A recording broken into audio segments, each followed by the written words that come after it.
This program is presented by Birch Gold Group, the precious metal IRA specialists.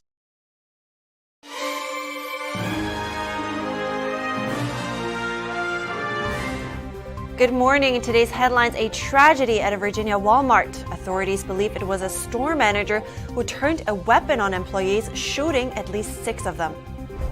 President Biden has some news for those with federal student loans. Find out what moves he's making amid legal challenges to his student loan forgiveness program.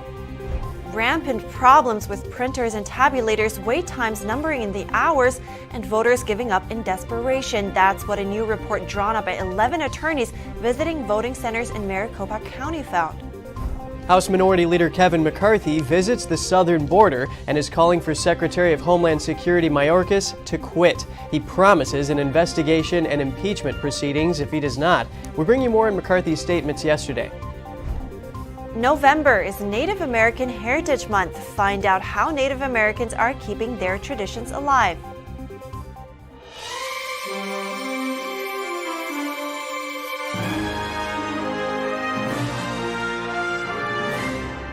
Good morning. Welcome to NTD. I'm Kevin Hogan. And I'm Evelyn Lee. Good morning. Today's Wednesday, November 23rd. And Evelyn, looks like the GOP is coming after Mayorkas. They're citing the over 4 million migrants who have crossed the border illegally since President Biden took office. The DHS says Mayorkas has no plans to resign, and the department has called on Congress to come up with solutions to fix the nation's broken immigration system. Yes, and hold that thought, Evelyn. Right now we're turning to some tragic news that happened last night.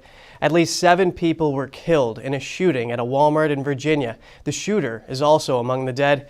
The shooting occurred at a Walmart in Chesapeake, Virginia yesterday evening. Officers responded to the store just after 10 p.m. They found the victims along with evidence of a shooting. Details are still sketchy, but a man believed to be the store manager opened fire, then turned the gun on himself.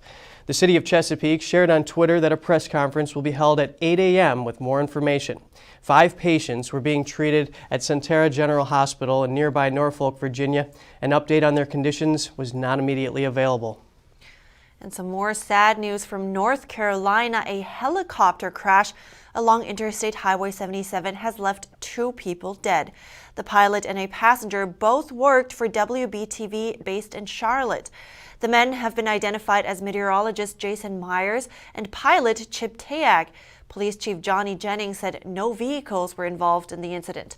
Witnesses on the scene said the pilot made maneuvers prior to the crash that probably saved lives. The police chief hailed the pilot as a hero as the helicopter crashed just beside the highway, narrowly avoiding traffic. The incident will be investigated by the National Transportation Safety Board and the Federal Aviation Administration.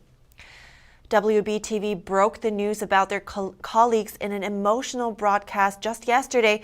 Anchors Jamie Bowl and Molly Grantham said the network waited to inform the families before sharing the news publicly. Grantham said on air that all of our WBTV family are grieving Chip and Jason because we love them. In other news, the number of holiday travelers is set to approach 2019 levels this Thanksgiving. But as businesses allow employees to work remotely, travelers may be relieved of some holiday stress. The busiest travel days during Thanksgiving are traditionally Tuesday, Wednesday, and the Sunday following the holiday. However, the wide adoption of telecommuting means many people will begin the holiday season earlier this year, while others end the holidays a little later. Tom Hall, vice president of the travel guide Lonely Planet, says the pent-up demand for travel doesn't feel like it's going away, and that is keeping planes full and prices high. And if you have family or friends visiting from abroad, here's something to keep in mind. Best tip I have for the traveling public is do some research, know before you go. Get on cbp.gov, usda.gov. It'll list the country you're coming from and several items that you are and are not allowed to bring into the United States. There usually is an increase in contraband for the main reason that a lot of times people give them to their relatives, give items to them that are not allowed to bring home because it's usually something that they feel like they can't get here or it's not as good as where they're coming from. And for the drivers out there, AAA recommends the best time to travel is after 8 p.m. Wednesday night and before 11 a.m. on Thanksgiving Day. It's best to avoid times between 4 and 8 p.m. And for flyers, booking earlier flights is better as they are less likely to be delayed. If you need to contact the airlines, call their international number. They offer the same service and usually have shorter wait times. And if you're worried about flight cancellation, it's easier to get a new flight if you only have carry-on luggage.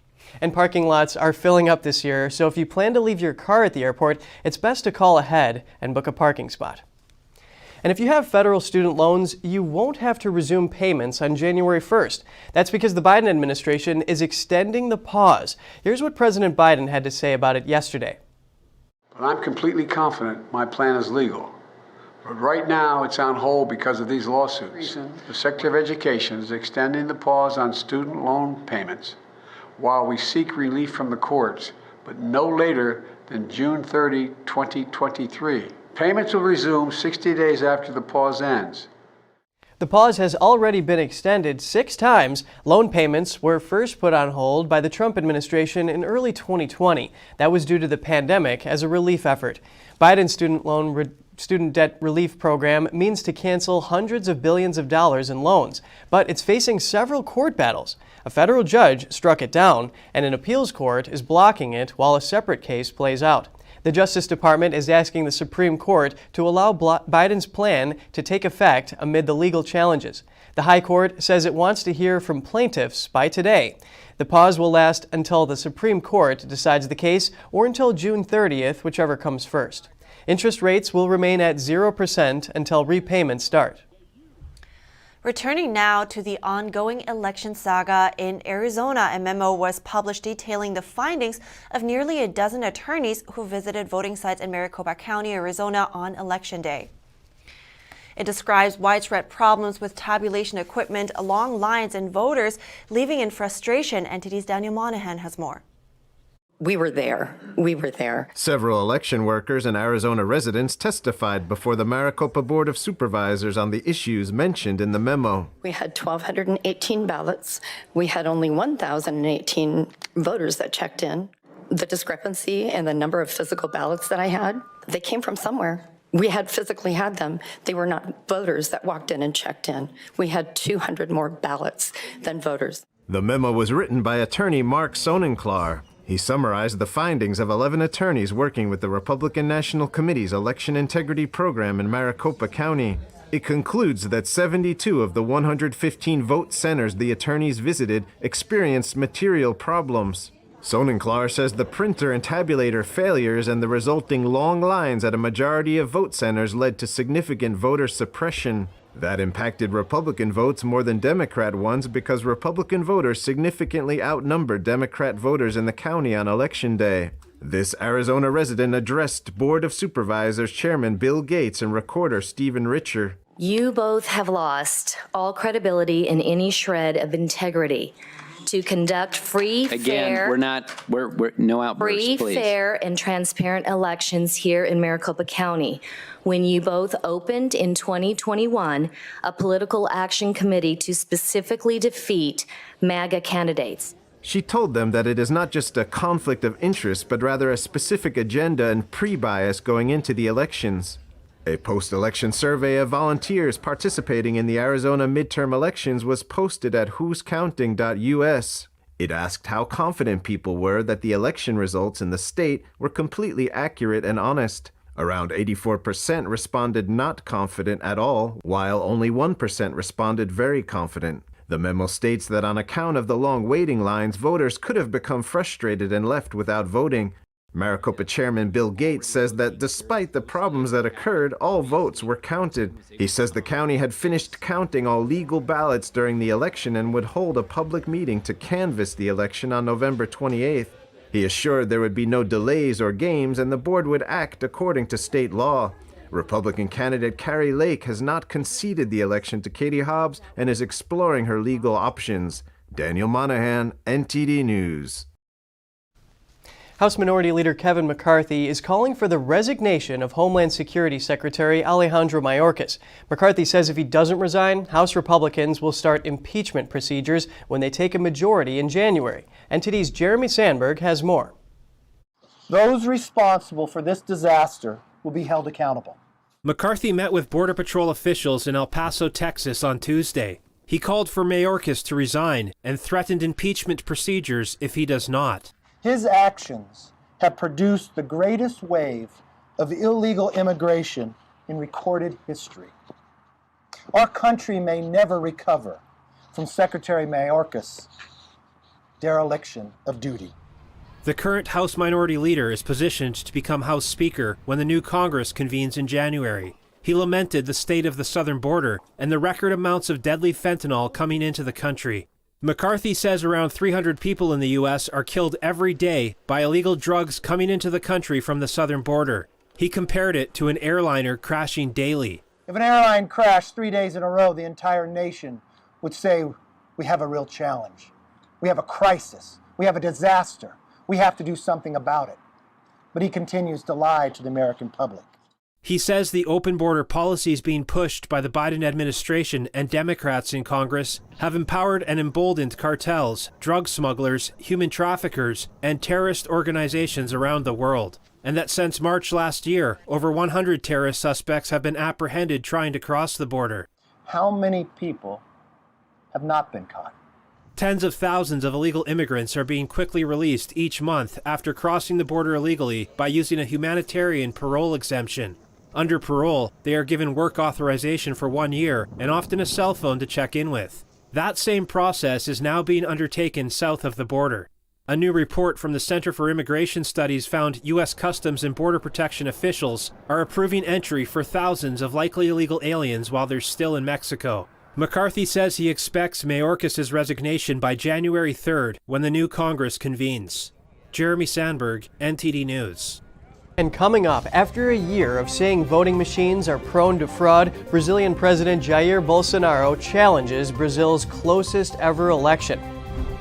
And kids holding plush toys in bondage outfits spawn outrage. One fashion company has found itself in hot water due to inappropriate ads. Get the story right here on NTD Good Morning.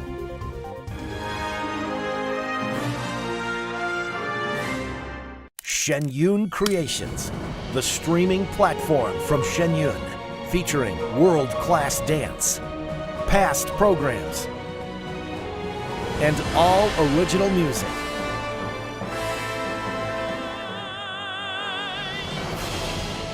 Masterclasses, behind the scenes, comedy, and more.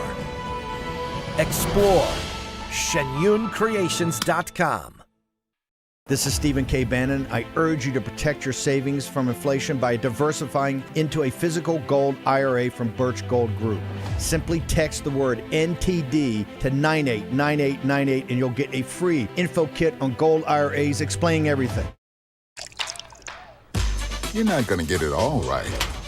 Just make sure you nail the big stuff. Mama! Like making sure your kids are in the right seat for their age and size. Get it right at nhtsa.gov/the right seat.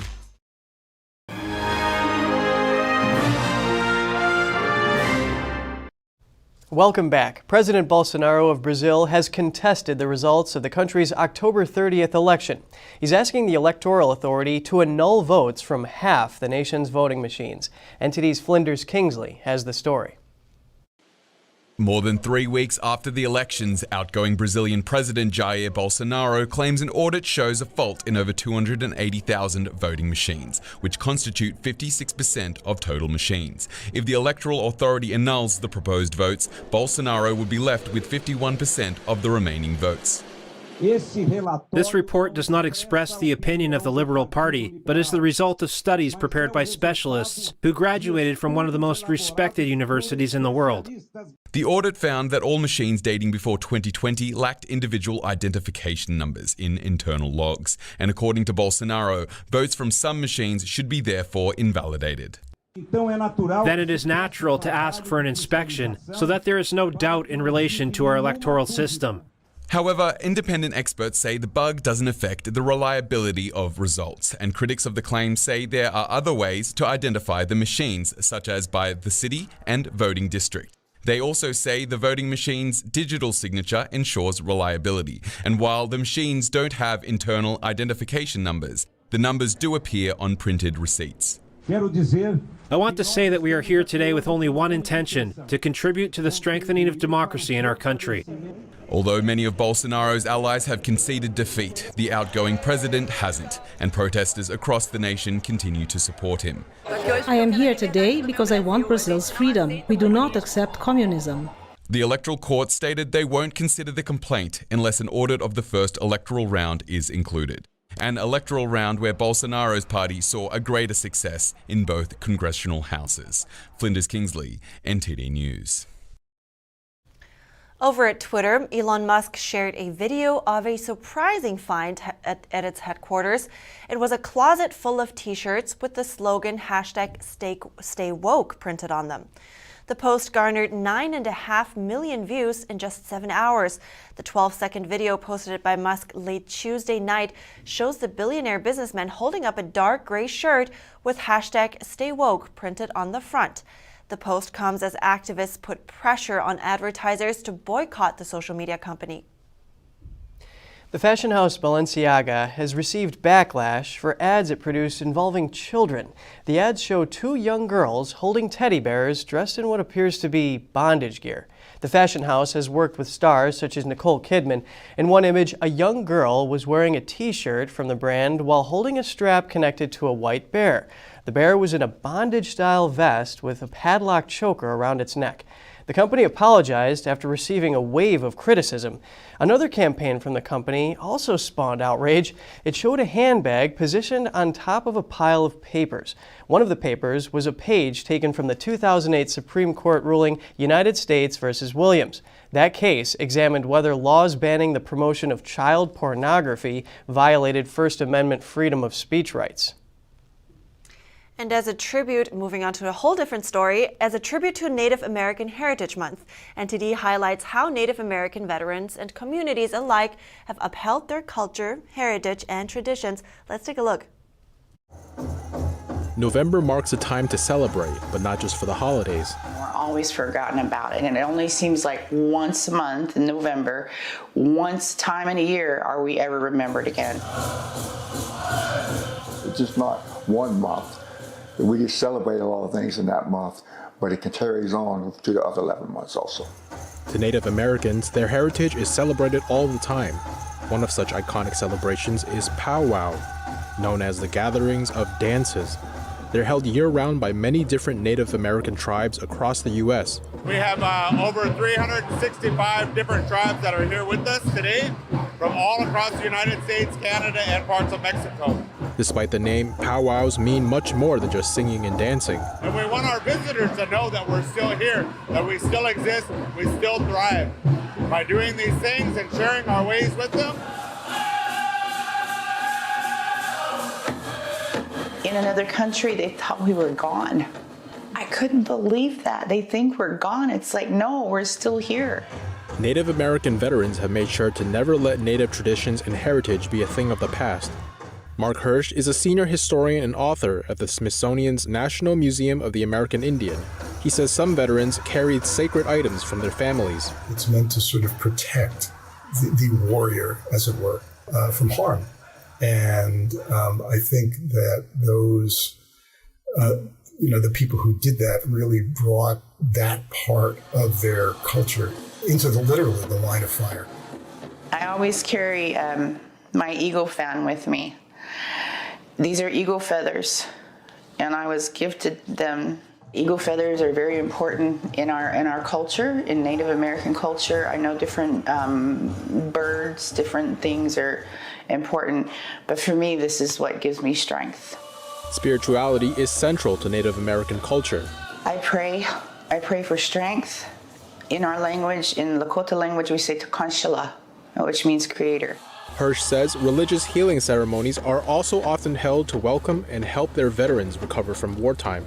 Native soldiers, unlike non-Native soldiers, came back to communities that understood that, and they were embraced by their communities, and through ceremonies were really reintroduced back into the community with a sense of honor and pride. I really respect the men in the service and in the military and then the past and even in the future. I really respect those men. More importantly, veterans are keeping Native American culture alive not only in the military, but also within society. I would like to encourage other natives to get out there and speak. Don't be quiet no more. We can't do this. You know, we have to tell our history. We have to show that we are still here. By us doing this, we're able to bring back our ways. We're hoping that the next generation will be stronger than what we are in our ways. Through powwow celebrations and honoring veterans, Native American communities proudly carry the torch of their cultural heritage into the future. Next, Manchester United Soccer Club could be up for sale. Find out what the club announced and what changes may lie ahead of the English soccer club. And a soccer game with a twist. The Virginia School for the Deaf and Blind is on course to give the blind a chance to compete for their country. That's after the break, so stay with us.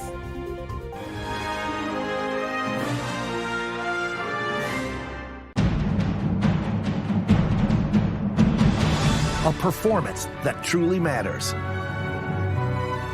for each and every one of us.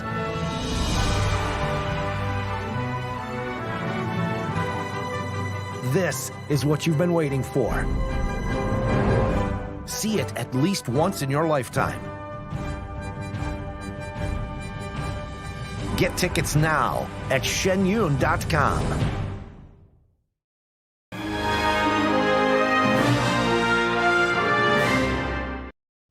English soccer club Manchester United is considering a sale of the club. The club also announced that its star striker Cristiano Ronaldo will leave immediately after saying he felt betrayed. Here's NTD's Cost M&S with more. 17 years after the American Glazer family bought Manchester United, the English Premier League soccer club is heading for change. The Glazer family announced it is working with financial advisors on a process involving a potential partial sale of the club. In a statement, the club said it was exploring other options, including investments for stadium and infrastructure redevelopment. The Glazers have been the target of intense criticism as the team have gone 5 years without winning a trophy, the last being the Europa League and the League Cup back in 2017. Earlier this week, the club announced the departure of star striker Cristiano Ronaldo with immediate effect. It marks a bitter end to the Portugal captain's second spell at Old Trafford after he had felt betrayed by the club, as well as citing differences with club manager Erik ten Hag. Manchester United shares jumped as much as 20% after Sky News first reported on the sale process, giving the club a market value of over $2.5 billion. At its peak in 2018, its market value was at nearly $4.5 billion. The Glazers bought the club in 2005 for nearly $1 billion, in a highly leveraged deal which has been criticized for loading debt onto the club. Cost M&S, NTD News. The U.S. may get a new national soccer team, but it won't replace the current one. This one is for the blind. Here's the story. It's been a lot of fun and enjoyable. The Virginia School for the Deaf and Blind is one of only 2 high schools that have a blind soccer team in the United States. And their dream is to create a national soccer league for blind athletes. Just because they have a visual impairment or are blind does not mean at all that they can't succeed in a sport such as soccer. Rachel Lavelle is the coach of the blind soccer team. She says sports aren't only about competing. For her, growing up, they gave her a chance to socialize and travel. And I know, especially for a lot of our student population, they don't necessarily get those opportunities. So through sports, even if they aren't the most athletic, there's still so much for them to experience through sports here. To play blind soccer, sound is the most crucial part of the game. Players are blindfolded, and there's a bell inside the soccer ball. When you have a blindfold on and you have a lot of people trying to get to the ball at the same time, and then couple that with noise from the crowd or just anything that might be around, that just makes for a challenging environment. The keys to success are to create a team, listen, and communicate. Most of it comes down to practice, rest, and tips and guidance from my coaches. We just constantly remind ourselves to make sure that we're showing that even on the toughest days. And it does translate, and they're so appreciative of it. The team's growth has made a big difference to the students' confidence, especially since they're able to do what they wouldn't be able to do in an ordinary school. My family, they attended all of the games that we had this season, which was very encouraging and motivating. And then also my teammates gave me compliments about what I have been doing well. And even though I might not see my improvements, it's really nice to receive them from other people. And then the coaches as well have been giving us a lot of tips and advice to help benefit our playing skills. Coach Rachel and her team are now working towards participating in the 2028 Paralympics. And school director Pat is hoping this year's summit will attract more students to join the team. And this is going to be a major attraction so that we can start building this league so that then these children could go and play at the national level. And that's huge. That's such an accomplishment. The team's dedication gives reason to be optimistic. Yeah, I think this is a great opportunity for them to grow and learn that they can do things outside of the box too. Yeah, I don't know what happened there, but this package really, I'm almost every day I'm getting inspired by the resilience that some people show in this world. It's really amazing. Oh, it is. Well, and that's all for today's program. Sorry for this small hiccup there. We'd love to hear from you. Nevertheless, you can share your thoughts and your story at goodmorning@ntd.com. So shoot us an email if you'd like. Thanks for watching. I'm Evelyn Lee. And I'm Kevin Hogan.